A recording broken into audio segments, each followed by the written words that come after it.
యెహోవాను రుచి చూచి ఎరుగుడి అనే మాట బైబిల్ జ్ఞాపకం చేస్తుంది. మనము చాలాసార్లు దేవుణ్ణి మనము ఆనుకొని ఉన్నామా అని అనుకుంటాం, కానీ వాస్తవానికి మనం ఇంకా పూర్తిగా దేవునికి అప్పచెప్పం.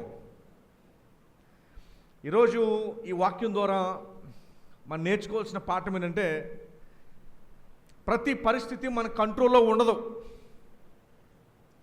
దేవునికి అప్పచెప్పి జీవించడం చాలా ఉత్తమమైన పని, చాలా సులభమైన పని కూడా. అన్నీ నా కంట్రోల్లో ఉన్నాయి, అన్నీ నేనే నడిపించుకుంటాను అని కనుక మనం జీవిస్తే నిరాశ ఎదురవుతుంది. దేవుడు వాక్యం ద్వారా మనకు నేర్పించే పాఠం ఏంటంటే, దేవుడు ఆయనకి అప్పచెప్పమంటున్నాడు. ప్రపంచంలో అతి పెద్ద సంగ్రామం ఏదైనా ఉంది అంటే 20 లక్షల మంది ఎర్ర సముద్రం ముందు నుంచున్నారు. దాదాపు 2 లక్షల 3 లక్షల మంది సైన్యం వెనకాల తరువుతో ఉంది. ఇశ్రాయేలీలు ఎలాంటి భయంతో వారు ఉన్నారు అంటే, బహుశా వారికి హార్ట్ అటాక్ వచ్చి చనిపోయే పరిస్థితుల్లో వారు ఉన్నారు. ఆ సీను మీ అందరికీ తెలుసు. వారి ముందు ఏ అవకాశం లేదు. ముందు నుయ్య, వెనకాల గొయ్య అన్నట్టుగా వారి పరిస్థితి ఉంది. వారు ఏం చేయలేరు. వారు యుద్ధం చేయడానికి 400 సంవత్సరాలు వారికి ఒకటే ఒక విద్య నేర్చుకున్నారు, ఎటకలు చేయడం. ఎటకలు చేసే విద్య తప్ప మరి ఏ విద్య వారి దగ్గర లేదు. అలాంటిది ప్రపంచాన్ని పరిపాలించిన ఐగుప్తీయులు, పవర్ఫుల్ ఆర్మీ వారిని వెనకాల తరుగుతూ ఉంది. బహుశా మనకులాంటి పరిస్థితుల్లో వారు ఉన్నారు. ఎదుటి సహాయమే కనపట్ల, వెనకాల చూస్తేమో ఆపద తరుముకుంటూ వస్తుంది, కష్టము ఇబ్బంది తరుముకుంటూ వస్తుంది. ఆనాడు వారు ఏ పరిస్థితుల్లో ఉన్నారో ఈనాడు కూడా అదే పరిస్థితుల్లో మనం కూడా ఉన్నాం. ఆపద తరుముకుంటూ వస్తుంది. వారు గొప్ప విషయం ఏం చేశారంటే, మోషే ఏం చేశారంటే, ఆపద వస్తుంది కదా అని చెప్పి ఐగుప్తులకి సరెండర్ అవలా. అయ్యో, ఎర్ర సముద్రం దూకి చచ్చిపోవడం కన్నా వెనక్కి తిరిగి వాళ్ళకేదో ఒక దండం పెట్టి వారి కాళ్ళ మీద పడిపోతే వాళ్ళే నేను కాపాడతారని చెప్పి వెనక్కి తిరగల. మీరు కూడా చాలాసార్లు సమస్యకు లొంగిపోతారు. సమస్య వచ్చినప్పుడు దేవునికి దూరమై సమస్యకు లొంగిపోయి గివప్ అని అంటారు ఇంగ్లీష్లో, దాన్ని ఈల్డ్ అని అంటారు. వీటికి ఏం చేస్తారంటే, వారు చేసే తప్పిదం ఏంటంటే, వారి శక్తి మీద ఆధారపడి చుట్టూ చూసుకొని అయిపోయింది మా పరిస్థితి. దేవుడు మానవుడిని చేసిన నాటి నుండి ఈరోజు దాకా ఎన్నడూ కూడా దేవుడు సృష్టిని చేసి దూరంగా వెళ్ళిపోలా. గుర్తుపెట్టుకోండి, దేవుడు సృష్టిని చేసి దూరంగా వెళ్ళిపోలా. దాన్ని ఇంగ్లీషు భాషలో డీయిజం అని అంటారు. అంటే దేవుడు సృష్టిని చేసి దూరంగా వెళ్ళిపోవడం. మీరు ఎలా చస్తారో మీ సావు మీరు సావండి అని దేవుడు విడిచిపెట్టి వెళ్ళిపోలేదండి. బైబిల్ చెప్తుంది, యెహోవా ఆకాశము నుండి కనిపెట్టుచున్నాడు, ఆయన నరులందరినీ దృష్టి ఉంచి చూస్తున్నాడు. తానున్న స్థలములో నుండి భూలోక నివాసుల అందరి వైపు ఆయన చూచుచున్నాడు. ఆయన వారందరి హృదయములను ఏకరీతిగా నిర్మించాడు గనుక వారందరి హృదయాలను దేవుడు చూస్తూ ఉన్నాడు. మనము గర్వంతో నేను చూసుకుంటానులే అనటం ఒకవైపు ఉన్నారు. రెండో వైపు ఎవరున్నారంటే, నా వల్ల కాదు దేవా మీరే చూడండి అని చెప్పి ఇటువైపు ఉన్నారు. మనుషులందరూ ప్రపంచంలో ఏ దేశంలో ఏ జాతిలో పుట్టినప్పటికీ మనుషులందరూ 2 తెగలు. ఒకటి మేము చూసుకుంటాం అన్న వాళ్ళు ఒక తెగ, మా వల్ల కాదు దేవా నువ్వే సహాయం చేయి అనేవారు రెండో తెగ. మొదటి తెగవారు ఎక్కువ మంది ఉంటారు. ఎందుకంటే మానవునిక స్వభావంలో మనం ఉన్నాం కనుక మనం ఏమనుకుంటామంటే, I have to manage, I have to take care of myself. వాస్తవం ఏంటంటే అందుకనే చాలామంది నోటంటే ఏమాట వస్తుందంటే అనుకున్నాయి అన్నీ జరుగుతాయిటండి పిన్ని గారు అని అంటారు. ఎస్, యోబు గ్రంథంలో ఒక మాట ఉంది 42:2 మీకు తినవసరం లేదు, కానీ నువ్వు అనుకున్నది జరగదు. నువ్వు ఎప్పుడైతే దేవుని మీద ఆధారపడి, బైబిల్ ఎప్పుడూ కూడా ఒకటే మాట చెప్తుంది. మోషే ఎర్ర సముద్రం ముందు నుంచి ఉన్నాడు. ఎర్ర సముద్రం ముందు నుంచి ఉంటే తను ఏం చేయగలడు చెప్పండి? ఏమైనా ఎదగలనా? ఎర్ర సముద్రాన్ని ఏమైనా ఎదగలడండి? మీ సమస్యలు మీరు ఇదే అనుకుంటున్నారా? తెలుగులో ఒక మంచి సామెతను కలిపెట్టారు సంసారం గురించి. సంసారం ఒక పెద్ద సాగరం అంట, దానిని ఈదగలిగిన వాడెవడని ఎవరో అన్నారు.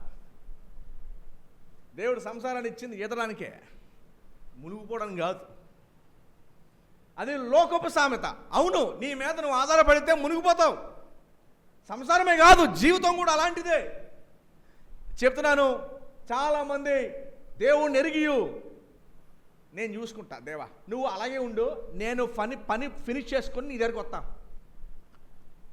కానీ మోషే చేతులెత్తాడు. చేతులెత్తే ఏమవుతుంది? చేతులెత్తితే సమస్య పోతుందా?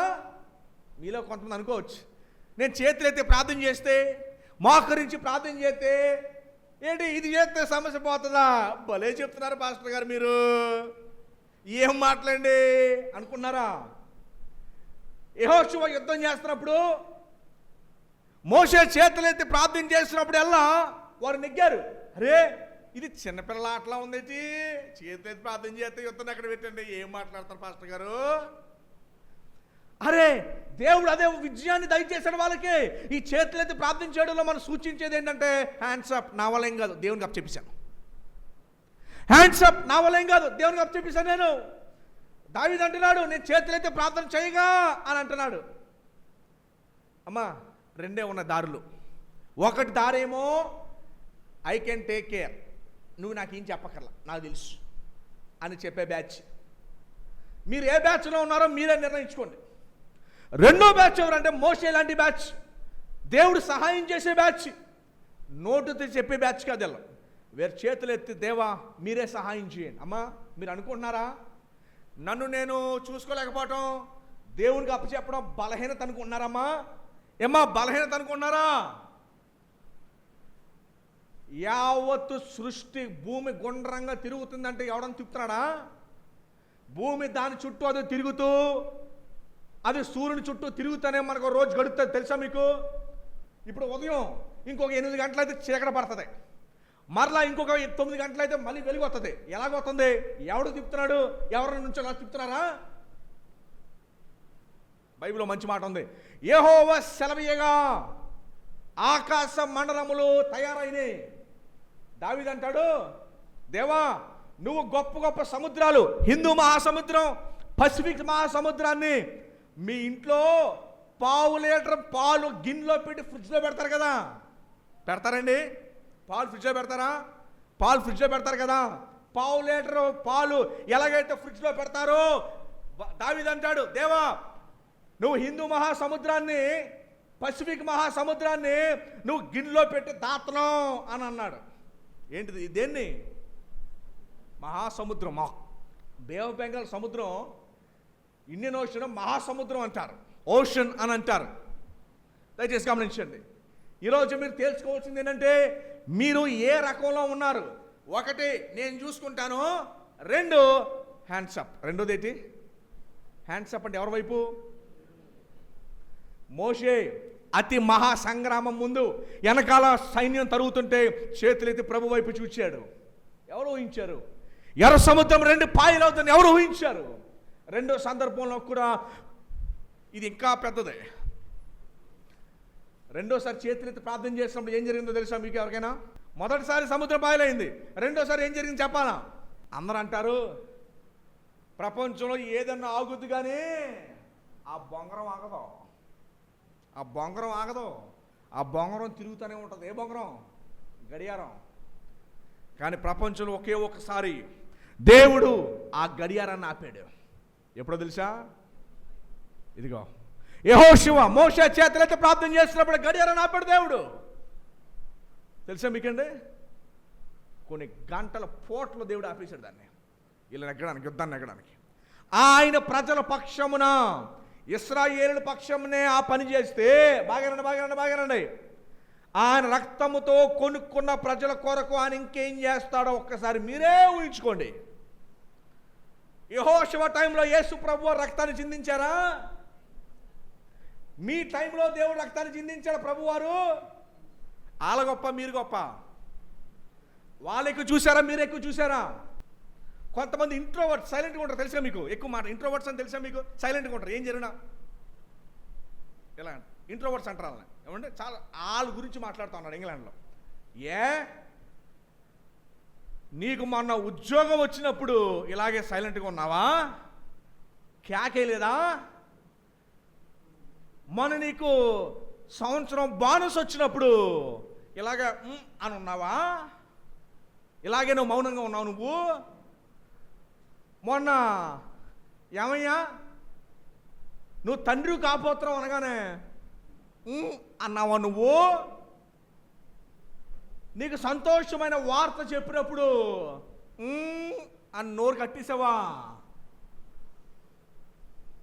ఏ సంతోషమైనవి నీకు విన్నప్పుడు, సంతోషమైనవి నీ చేతిలో పెట్టినప్పుడు నీ ఆనందం 1000 క్యాండ్లు బల్బులాగా వెలిగిపోలేదా? ఓ ఇంట్రోవర్ట్, నీకు సంతోషం వచ్చినప్పుడు ఏ అని అరవలేదా? సాక్షాత్ దేవుణ్ణి ఆరాధించమని చెబుతుంటే సంతోషంతో, ఉత్సాహంతో నువ్వు అని ఉంటావు. నువ్వు రేపొద్దున్న పరలోక రాజ్యంలో నేను పంపించాలన్నప్పుడు కూడా దేవుడు అంటాడు. అయిపోయింది. ఏమ్మా విన్నారా? మీరు ఏ గుంపుకి చెందినవారు? ప్రపంచంలో దావీదు అంటాడమ్మా, ఓ మాట చదువుతాను నేను. దావీదు ఏమంటాడంటే, ఓయ్ రక్షించుటకు గుర్రం అక్కడికి రాదు, అది దాని విశేష బలము చెప్పున మనుషులను తప్పించజాలదు.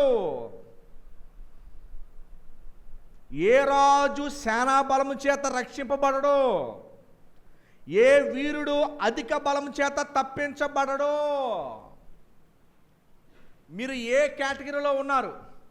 దేవా నా జీవితం నేను చూసుకుంటా అని అంటారా? లేక ఇటువైపు చేతులెత్తి దేవా నా వల్ల కాదని చెప్పి ప్రభు వైపు చూస్తారా? ఎవరి వైపు చూస్తారా మీరు? మీ జీవితాలు కూడా అలానే ఉండాలి. ఇక్కడేమో భూమి గుండ్రంగా ఉంటుందని, లోకంలోకి వెళ్ళాకేమో భూమి బలబరుపుగా ఉంటుందని బతకూడదు. అర్థమైందని చెప్పింది. దేవుడు మీ ముందు రెండు ఉంచాడు, లెఫ్ట్ రైట్. ఇదే ఇశ్రాయేలీయుల దగ్గర ద్వితీయోపదేశ కాండం 28, 29, 30 అధ్యాయాల్లో మోషే నిలబడి ఏ మాటలు చెప్పాడు? దేవుని వాక్యాన్ని ప్రకటించే సేవకుడుగా నేను ఇది చెప్తున్నాను. మోషే ఆ రోజు ఏం చెప్పాడో లెఫ్ట్ రైట్ రెండు మీ ముందుంచా. ఒకటి దీవెనికిని, ఒకటి నాశనం నడుపుతుంది. చివరిగా చెప్పి ముగించేస్తాను. నేను చూసుకుంటా, దేవుడు నువ్వే చూసుకో. మీరు ఎటువైపు ఉంటారండి? గట్టిగా చెప్తారు, దేవా నువ్వే చూసుకొని. మీరు ఇక్కడి నుంచి వెళ్ళిపోయాక లోకంలో మీరు చేయాల్సింది ఏంటంటే, ఇప్పటి నుంచి దేవా నాది కాదు, నేను నీకే చెప్తున్నాను, నాకేం చేయాలో నువ్వే నేర్పించు. దేవుడు మనం ఉన్నతమైన స్థలంలో కూర్చోబెడతాడు, ఆయన కోసం వాడుకుంటాడు.